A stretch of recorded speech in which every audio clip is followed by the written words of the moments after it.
What's up, everybody? Welcome to the High Level Husband Podcast. I'm Tommy McAllister, rolling solo, practical, tactical, quick, and effective. This podcast episode right here is called Show Her the Goods. I've done this long enough to tell you guys that what I see from time and time again from men is they're frustrated with their wife because they're supposedly changing, and maybe they actually are, but their wife is not saying anything. And that last word right there is the key part of it, is because the husbands are saying what they're doing. I'm going to read you a quick scripture on this, and Jesus blew my mind with this the other day when I was reading it in my morning solitude time with him. It's Matthew 8, verses 3 and 4. Jesus reached out his hand and touched the man. "I am willing," he said, "be clean." Immediately he was cleansed of his leprosy. Then Jesus said to him, "See that you don't tell anyone, but go show yourself as a testimony." Key words in that is, see that you don't tell anyone, but go show yourself. That's what this is about, guys. Your wife is tired of hearing you say what you're going to do and then you not do it. You know who else is tired of you saying what you're going to do and then not doing it? You are. You're tired of it. Your friends are, family are. And I'm not going to speak for God on this thing, but what he says is, he who can be trusted with little can be trusted with for many. Parable of the talents. The last guy didn't do anything with what he was given and kept it and stayed stuck in the same, and he took it from him. So he was frustrated. So I guess I am speaking for God. Stop telling your wife what you're going to do and just do it. Just do it. Because as soon as you tell her, the clock has started ticking. It's like almost like a fuse on a bomb where she's just like, all right, let me see this. Sure. Because nobody's perfect, right? So chances are you're going to drop the ball. And as soon as you drop the ball, she's going to go, "I told you so. I told you so." And then you'll be like, "You don't ever notice I've been doing it." And it's like, but if you just do it and not tell her, and you just stick to your guns, and you change so drastically that it's evident in your character, your habits, your actions, your words, all of that, it'll change your destiny. But if all you do is say it, she's going to just be noticing that you're not doing it. You notice it. That's why so many people have the New Year's resolutions and they quit. I think January 10th is called like Quitter's Day. So everybody quits. So just sticking with it and doing it. Jesus gave a powerful command. Don't tell anyone. Go and show them. This is the divine order. Your life preaches louder than your lips. Have you ever heard that when people say, preach the gospel, use words when necessary? There's nothing better to ever preach the gospel than just your life, the light coming off of you. If I could put a picture out right now on this, I would, but it's of me years ago, how dead I looked on the inside, to now just being like so full of life. There's no better way that I can preach the gospel than to just be this way and have other people come around me and just be like, "Dude, I remember when you used to be this person." Now there's no denying what God has done in my life. None. No denying it. But if all I do is tell people about the gospel, but then I have no change in my life, they could care less about it. That's what happens in the church so much these days. Everybody's talking about Jesus, but ain't nobody living like Jesus. And because of that, they don't have fruit. A healed man doesn't need to say he's healed. His fruit does the talking. That's what he was telling the person with the leprosy. Just go, show yourself. You need to run around and tell everybody. People will notice. But when you want to tell everybody, what's the main reason behind it? Stop trying to convince your wife with your mouth. Convict her heart with your life. Here's what a lot of men are doing. Talking too much about change. Expecting her to respond after one good week. I can't tell you enough about this. Guys said they stop doing whatever they're doing. And it is a lot. It feels a lot for you. So even if it's like, you've quit drinking, or you've stopped watching porn, or you've been reading the Bible, or whatever it is for 1 week solid, dude, you on the inside, it feels like you've been doing it for 10 years. It's been 1 week. Let's just be real here. It's been 1 week. Now, I'm going to honor you. It starts with 1 day. And then turns to 2. And those are very important. Those are just as important as day 365. Because without those 2 days, they don't get to 365. So I'm going to honor you if you're doing this. Just don't focus how far you have to go. Focus on how far you've come. Do not focus on how far you have to go. Focus on how far you've come. Because if you're focusing on how far you have to go, it's always going to be filled with anxiety, not enough. But if you focus on how far you've come, it's going to always be full of how proud you are, self-worth, and measuring that.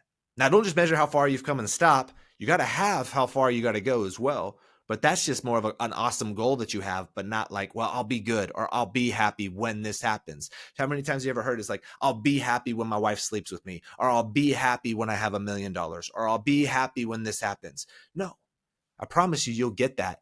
And then it's the next thing. Sure, we'll make it an extra little bonus. Sure. But when you always just measure how far you've come, it's a lot of gratitude. And gratitude is the greatest gift you can ever get. Besides, obviously, Jesus. But when you get Jesus, it fills you with gratitude in those moments. So here's the thing. Don't be focused on if your wife is not noticing how far you've come. She might not.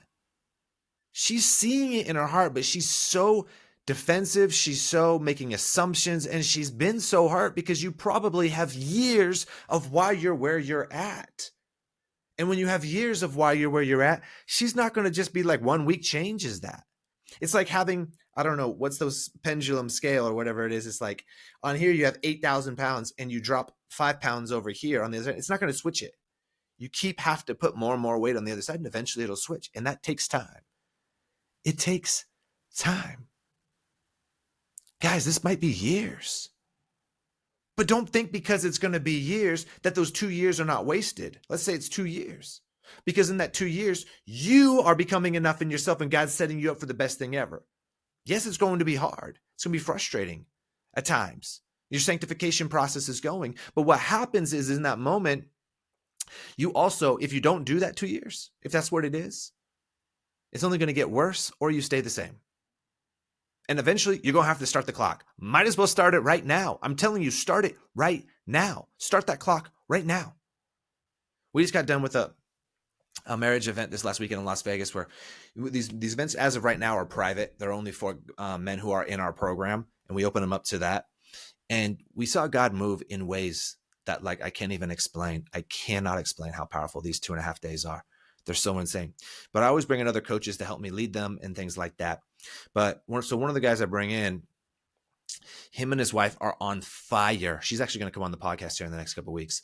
They've been on fire for about 3 years. He started his transformation 5 years ago. But like literally this couple is, I'll put them on the same sphere as me and Diane. And I'm not trying to brag on that, but hey, they're high level couple.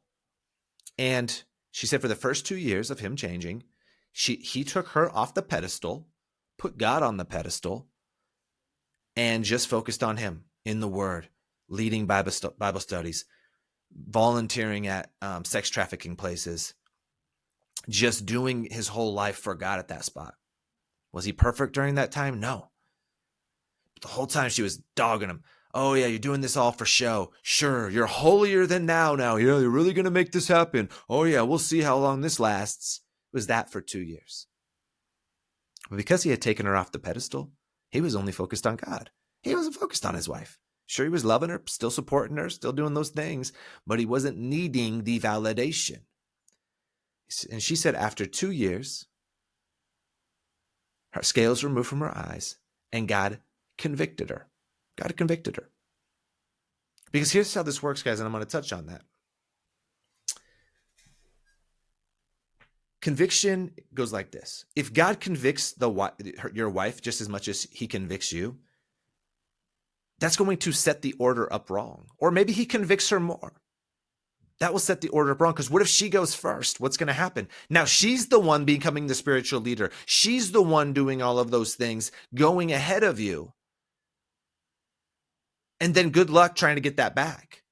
So what I've noticed is that God will convict the man far sooner than he convicts the woman. And he needs you to go first. Lead first, because that's what it is biblically. You go first, and because you go first, what's going to happen is that she will eventually come along second, and he'll throw that conviction her way when you have done the sanctification process long enough, and he can start trusting you with not just a little, but now more. And he knows now she's ready to be convicted, and you're not going to drop the ball as she gets convicted. You're going to know how to steward her, shepherd her, lead her, and guide her, and not trash her during this time.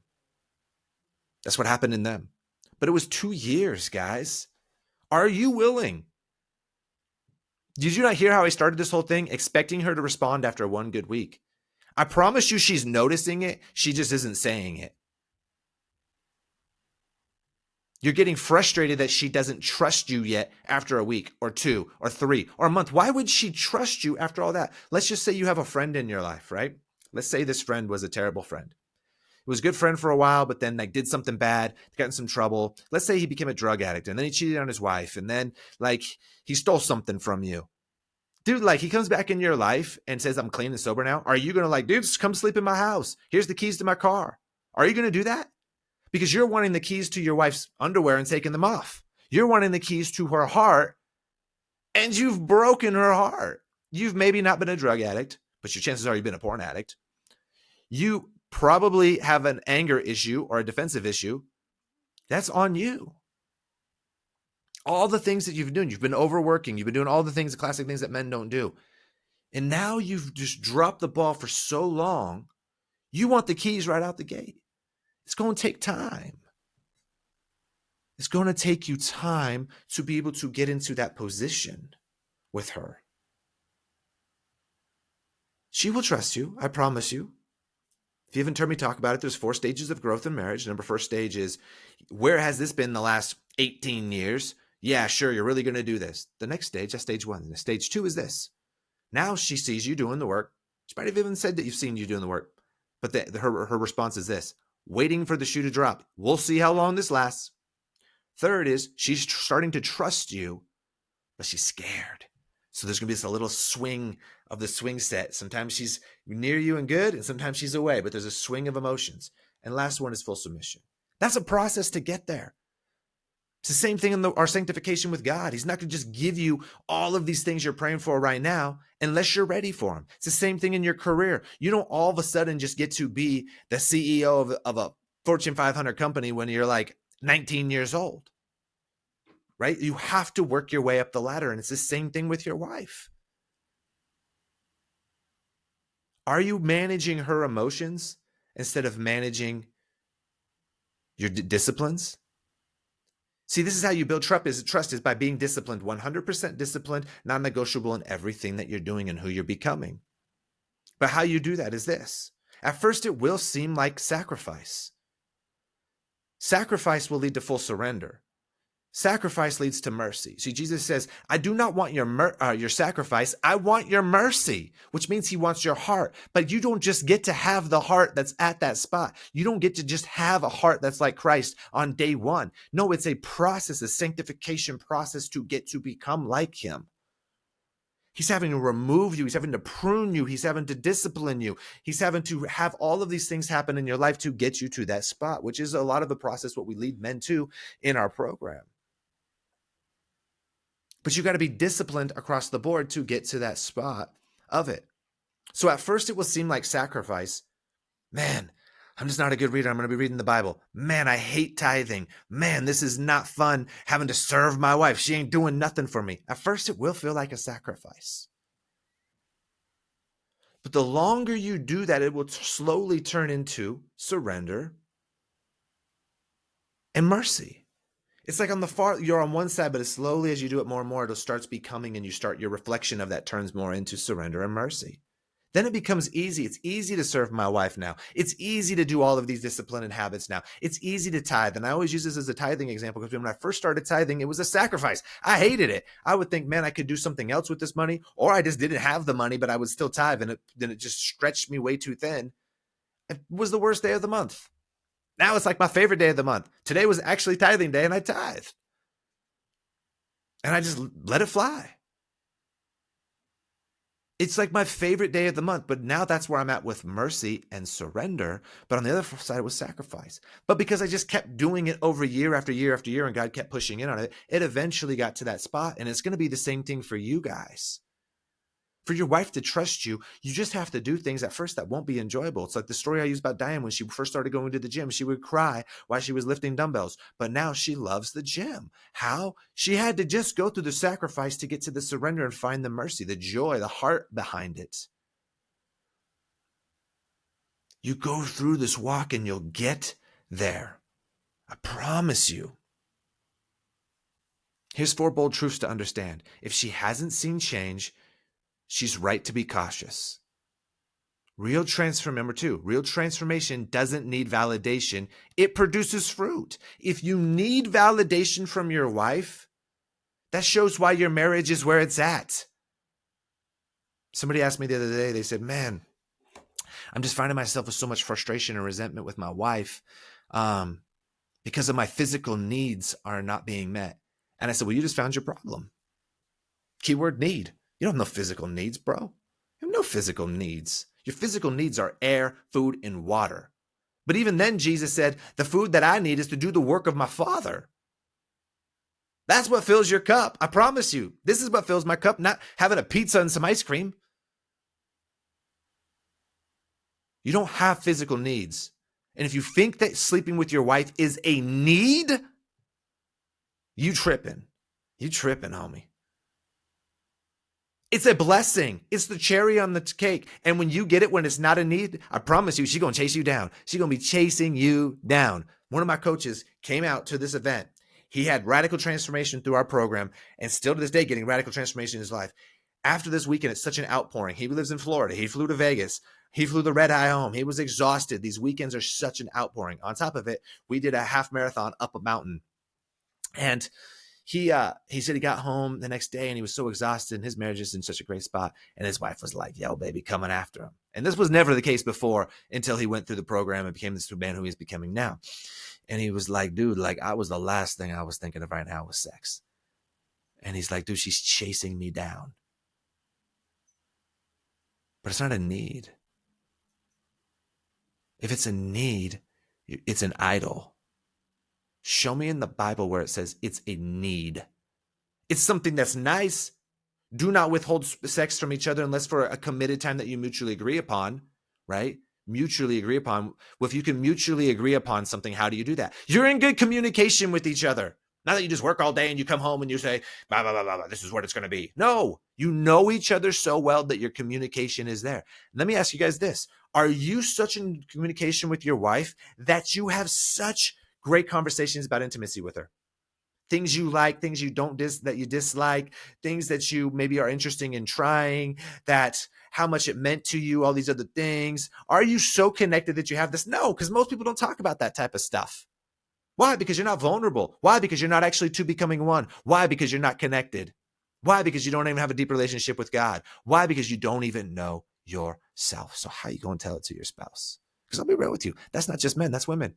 Oftentimes guys will say, man, I'm like asking my wife what she needs from me. And she'll say, well, you should know. And they'll be like, well, that's frustrating me because I don't know. And he's like, well, you should know. And I'll say, well, here's the real truth. A, you should know because you are two becoming one. But here's the sad truth. She doesn't even know what she wants. If your marriage is not two becoming one, and you're in a rough spot, she's hurt and she's broken and she's lost because you haven't led her to find that. Well, how do you lead her to find it? By you, God leading you to find you. And then because you found you, you can lead her on the same path. It's not a need. So most men feel like they need this validation.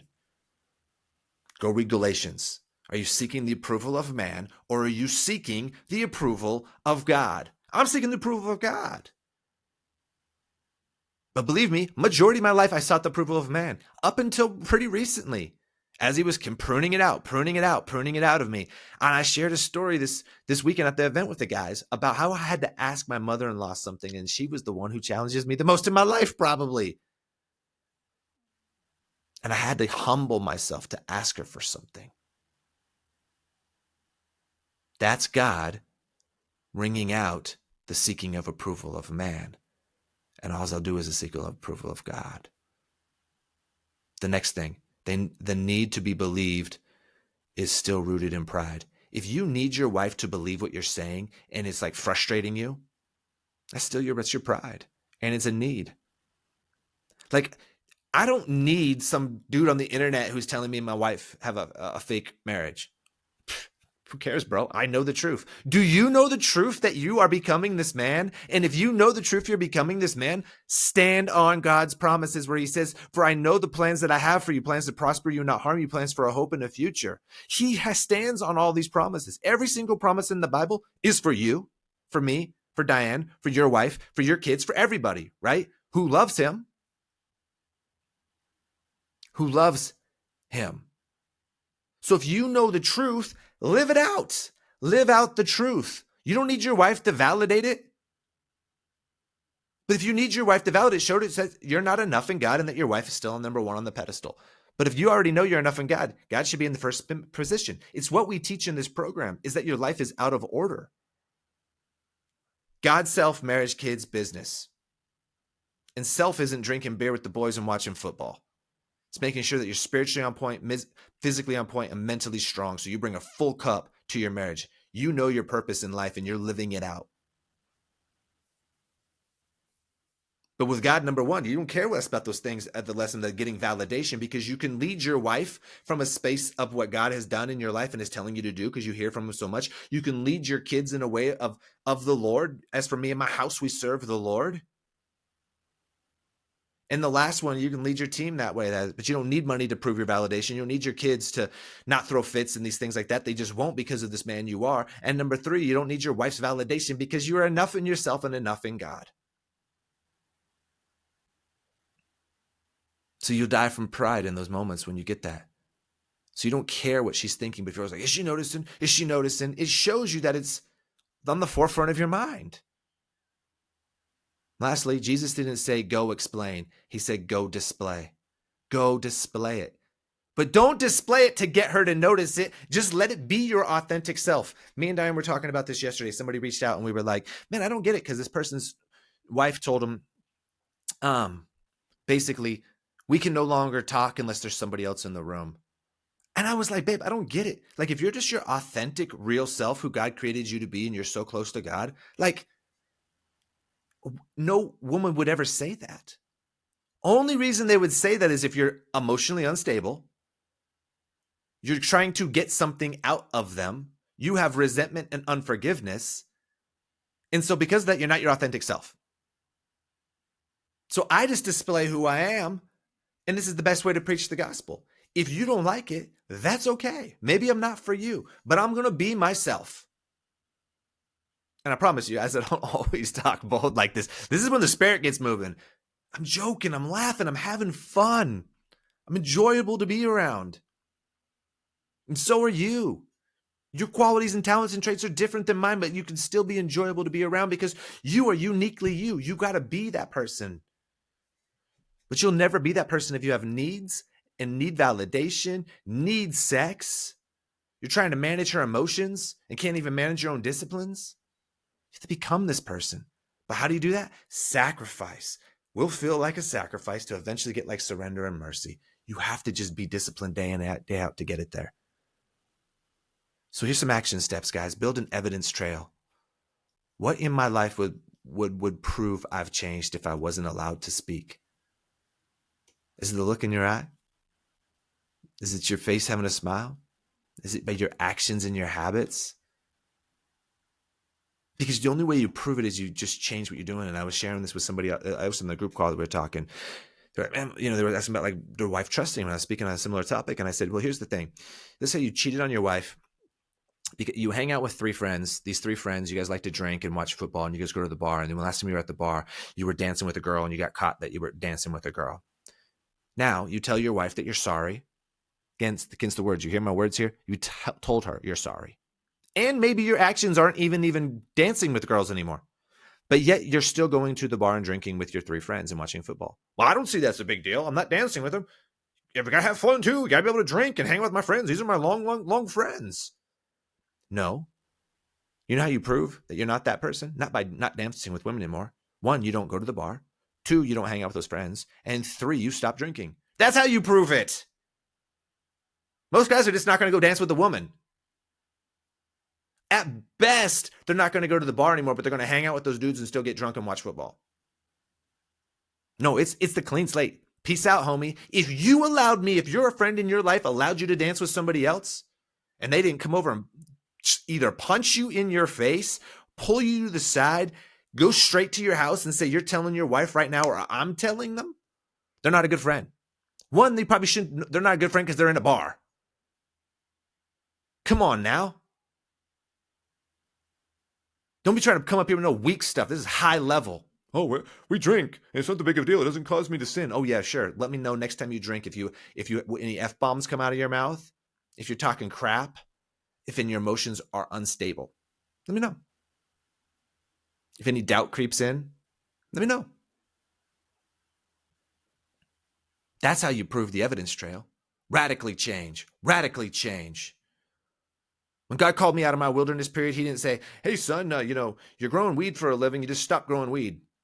No, he said, stop growing weed, move from Eureka, California in the Northern California to Las Vegas, no job, no nothing, height of COVID, 2 kids, August of 2020. I'd just been dead in the back of an ambulance a few months prior and said, move. So that means I got rid of my house, my job, my friends, my everything, and moved to Las Vegas. That's what he told me to do. I did it. Best decision ever. In the moment, looking back, the dumbest thing that anybody would ever do. 0% logical. But guess what? That's what having faith in God is. I had to change my life drastically. Guess what happened? Because I changed my life drastically, my wife's life changed. Because my wife's life changed, my kids' life changed. Because that's happening, we have 100 times harvest around the world. Guess what? We are coaching hundreds of men around the world. We reach 10 million people a month on social media. Views alone are in the 40 to 50 million, but just individual people, 10 million. That's from me being obedient and doing something to get drastically different. Do you not think I'm giving God something to work with? I'm just telling you to get your wife to notice that. Stop going to the bar, drinking and doing these stupid things and hanging out with friends who are losers. I don't care if they have money. I put out a post recently and they were like, well, a high value man, and it's like, dude, people think a high level or high value man has to do with their money. Get out of here with that stuff. Get out of there. You know what high level has to do with? Character. Character and character only. Now, if you have high character, you're going to be around high other character people. And because of that, typically you're going to attract finances with it. And you have discipline, you have courage, you have integrity, and those type of things will put you in the places to go and make money. But you don't need the money because money doesn't buy happiness. Only reason I want more money now is to provide for the kingdom. I've shared this multiple times. I want to tithe 90% of my income and live off of 10. And I believe we'll probably be able to do that maybe in the next year. Most people think it's awesome. Well, now that I've got all this money, I'm going to tithe 10%. I'm going to live off the 90. Or maybe I'm going to tithe 20%. Dude, it's radically different. Don't get me started. I just want to let you guys know, though, I love you. This is just passionate. Next one is shut down the validation addiction. Every time you're tempted to ask, do you see I've changed? Well, I've changed. Have you noticed a change? And she gets defensive and you go, well, look what I've been doing. Stop. Don't say it. Understand where she's coming from. Understand she's hurt. Understand that there's what stage of growth she's in and just keep going. Because if you say something, you just didn't start the clock over, but you darn near did. Next, practice restraint. Let her process. Don't try to speed up her process. You speed up your process by obedience and 100% discipline and radical changes. Lastly, develop spiritual grit. Stay in the fire daily. Discipline, prayer, word, fasting, serving. Let your obedience become a mirror she can finally trust. I promise you, when she sees these things, at first she's going to say, you holier than thou. You do you. It'll change your heart. Get around high-level men. Get coaching. Listen to this podcast. Do a different thing. And go all in. And it might be weeks, but it might be years. But it will happen. I promise you that. Love you guys. If this impacted you, rate it 5 stars. If you're on YouTube, give us a subscribe. If you want coaching, click the link below. It's for the elite of the elite. And if you're not want to be in the elite of the elite, this is a selection process. If that's you, click the link. Let's get after it. Much love.